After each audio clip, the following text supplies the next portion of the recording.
مدارسو په حواله باندې کوم ډرافټ چې په هغه وخت کې پاس نشو هماغه ډرافټ پاس شي هغه ډرافټ دی او مولانا تقی عثماني صاحب چې راغلی هغه هم دا تصدیق وکړه چې بس دا اوس اطمینان بخش 21 دفعه پکې راغله کړی یا هغه کوم ترمیم وږي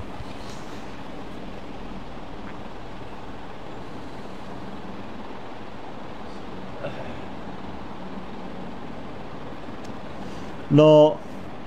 هغه هم پاس شوله سود په باره کې دا ولیکل شول چې 1 جنوري یا 2 جنوري د پکې 2028 دا 15 کاله موږ ولې ورکړل یا 4 کاله دا د کورټ فیصله ده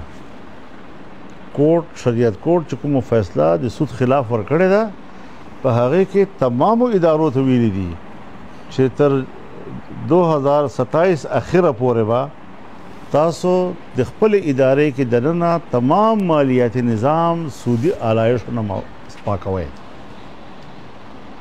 چونکه کوټ یو فیصله ورکړې ده مدعا ورته ورکړې ده اوس کوم هغه مدار لاندوله بیا به د شورو چغا کولای شي نو به وجوه تدریجي نظام د جمهوریت وی تدریجي اصلاحات نوم دا انقلاب نه نو چې یو فیصله په عدالت کې راغله اوس چې کومو کمرشل بانکونو نن دغه داخل کړي دي اپیلونه او هغه د وجه نه هغه شای ولاړ ده چې څنګه اوس 15 کاله پوره کیږي نو موږ به فورن کورټ ته ځو او ورته وایو چې دا ټول اپیلونه خارج کړي ځکه چې موده پوره شوله اوس آئین دا تقاضا ده نو چې آئین تقاضا وي او د حکومت له طرف نه اټارنی جنرال پیش شي یا د حکومت له طرف نه وزیر قانون پیش شي هغه د خپل آئین خلاف بیان ورکوي هغه په بل څه کنه ولې خبره وایي به چې دا موده پوره شوې ده یقینا او آئین دا تقاضا ده نو دغه حد پورې خبره راوسته چې هغه حکومتونه تم یو بندش ورکړی او حد ورته متعین کړی چې ته د حد نه بعد مخ نشي تېرېدلی شي اوس که نه کوله خو بیا دا خبره خو موږ خپل یو حده پورې یو شی برابر بل د موږ شریعت کورټ شریعت کورټ فیصله نه فیصله وایي فرضي عدالت بس فرضي عدالت فیصله به وکړله زه به لاړم د خلاف درخواست به مې ورکړه درخواست مې فیصله ودرېده اوس لاړ هوا شو اوس مو دا قوت ورکړه شریعت کورټ ته چې هغه فیصله به فیصله وي مؤثره به وي عملي به وي او که څوک د دې خلاف اپیل کوي نو هغه به باضابطه اپیل کوي سپریم کورټ ته یا د سپریم کورټ شریعت اپیلټ بینچ ته باقاعده درخواست به کوي اپیل به کوي هغه اپیل په نتیجه کې د دا هم کولی شي چې قانون مطابق سټې ورکړي د دا هم کولی شي چې سټې نه کړي ور خو د هغه خلاف کیس چې کوم د سماعت شروع کړي هغه ته محد ورکړ چې که په یو کال کې دا اپیل فیصله ونه شوله په خپله مخه به د شریعت کورټ فیصله په هغه وخت مؤثره وګرځي او بله دا چې د شریعت کورټ چې څومره ججان وو دا ججان په خپله باندې د خپل کورټ چیف جسټس نه شوه جوړېدی بهر نه به یو ریټایرډ جج راوسته او دوی چیرمن به دوی چیف جسټس جوړاوه جي اوس مو دا ورته لاره آزاده کړله په دغه آئین کې چې د شریعت کورټ خپل ججانو کې به سینیر جج ابا د دغه کورټ چیف جسټس نو دا خبره هم تقریبا هغې حوالې سره مکمل شولې کولی شي هغه نه بعد درېیمه برخه چې کومه ده هغه د اسلامي عدالتي کونسل ده لکه حسین احمد صاحب خبره وکړله چې مخکې به صرف دا و چې رپورټ په اسمبلۍ ته رالی او دوره بنډلونه به کېښول وایي بس دا لیټ شوه چې بیا به لاړه کمیټې ته چې نن ته به ډمپ کېدل اوس هم هغه غټ غټې کمرې پې ډکېږي هغې کې اوس دا شوه چې فوراً به چې کوم د حکومت دا پابند وي چې هغه بحث ته به هم یعنې وړاندې کېږي به هم او بحث به هم پې کېږي کله بحث پې شروع شي نو بیا به خامخا نتیجه سوا د قانون سازۍ بله څه شی شي اوس خو علما کرام تاسو ناست یې دا خبره ما بیګا حضرت په خدمت کې هم هلته وکړله چې ولې نه چې موږ یو خپلې کمیټیانې وړې وړې جوړې کړو د علماو په خاموشۍ سره هغه اسلامي عدالتي کونسل سفارشات هم مطالعه کړي او د هغې په بنیاد باندې موږ خپل پټیشنونه تیار کړو او شریعت کورټ ته داخل کړو دا قانون شرعي دا قانون شرعي دا قانون هغه کې بشور وغه هم نه یې اسمبلی باسونه به هم نه او کورټ چې کوم دا فیصله ورکړي چې دا شریعت مطابق نو شریعت نو چې راشي او بیا بل کورټ کوم د بدلی خرابوي نو هغه اسانه خبر نه ده به ګران نه وپاره دي دا هم یو تجویز ده ما په موږ جمعیت کې هم دغه باندې بحث کوو ان شاء الله او دې ته به یو طریقه جوړو چې باقاعده موږ ټیمونه ناستي او ټیمونه صرف دغه یو کار کوي چې موږ پټیشن نه تیارو او کورټ ته لګو چې کورټ مستحکم ته مضبوط له او چې کورټ یو فیصله کوي بس هغه قانوني دی نو دوه شیونو باندې هم غور کو بهر حال نو اوس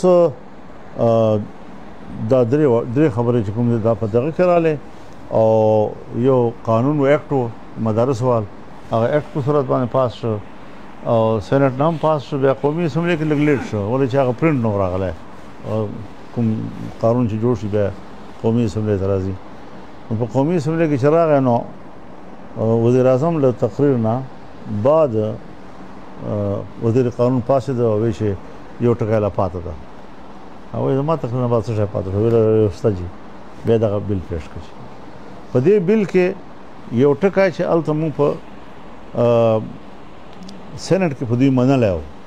او دوی قلمي نوٹ کړاو او پاس شو چې دلته کاپی رااله نو دای کاپی کې بیا نو واغه ټکای موږ ورته وی چې دا ټکای هوتاره سره منلای وو په قلم دې لیکلی وو اوس په کار دلته پرنٹ کراغله وای کنه دا کلیریکل غلطی ده بیا پاس بیا سپیکر ته ویل چې دا یو ټکای موږ دلته اضافه کوو چې الته پاس شوی ده او یو کلیریکل غلطی له وجه نه چې کومه افات شو نو ته موږ ته اجازه سره کوم دا پکې اډ کړو یا هاوس الله اجازه واخلي او اجازه ورکړي هغه هم پکې مکمل شوی تقریبا خبره پوره شوه نو دغه تقریبا روداد و نور خو جی خبره داسې ده چې هر سړی چې تنقید کوي نو دا آیډیل شی غواړي چې خپل معیار خپل سوچ معیار مطابق خلاف درته غواړي یکدم الکه تا ټول آئین آیډیل نه ده دا کوم آئین چې موږ وایو چې متفقه آئین دا آیډیل نه ده نو ظاهره خبره ده چې دغه جدوجہد کې هو هر شی مکمل خو نه یږي نو سر خو پیدا کړی چې سر پیدا شي لار پیدا شي بیا وسره راکا ګور سره جی نو هاو مخکې بداو چې نوې مسله براله اسمبلی ته یو منبر به پاسې ده چې دې مسلې کې شریعت رهنمایي ضروری ده تاسو اسلامي کونسل ته دا ولېږئ نو د هاوس 40% ممبرانو به منظوري ورکړو نو البته اوس هغه منظوري 25% ته راغلی نو اسانه شو جي 40 په ځای باندې 25% راکړي کم شو جي نو 25% کسان به وایي چې بس دا ټیک ده 25 برابر کو ان شاء الله ورځ نو دا اسانه پیدا کړل جي اوس نور خو تقریبا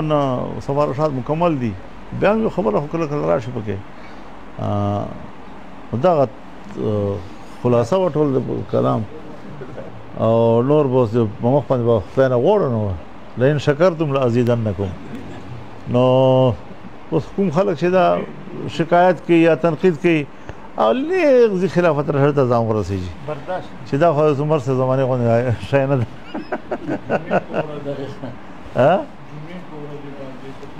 او دا خو پرون چې مونږ کله یو تقریب غونډه وکړو مختصر پارلیمنټریانز او سیاران دوستانو صحافیانو نو مولانا تقی عثماني صاحب هم الله دې د اجر ورکړي هغه یکدم راورسېده من حضرت خیر و څنګه ورته ویلې بس رہا نہیں گیا خوشی اتنی تھی خبره بنیادی دا ده چې وایي چې یو بادشاه نو د هغه یو خادم و نایو هغه ویختان می برابرول شي ډېر قابل او ډېر ماهر او بادشاه ډېر خوشاله او بیا یې ډېر لوی اعزاز ورکړ تمغه امتیاز ولا ورکړ نو هغه نای چې کوم دا هغه خاص توجه ورنکړه بس معمول مطابق خلکو ته چې ډېر لوی بادشاه نه اعزاز درکړ ته داسې معمول مطابق ګرځي داسې نه وایي چې ما سره دومره ښېګړه شوې ده مړه پرې باچا په څه پوهېږي چې اجامه څه ته وایي اجام چې زما تعریف وکړي بیا زه صحیح نو خبره دا ده چې علماء کرام بیا تقي عثماني صاحب شخصیت چې هغه وکالت هم باغې هم پوره ده دیني علم باندې هم پوره ده موږ دپاره خو نن سبا وخت کې یو مرجع حیثیت لري نو چې دا علماء کرام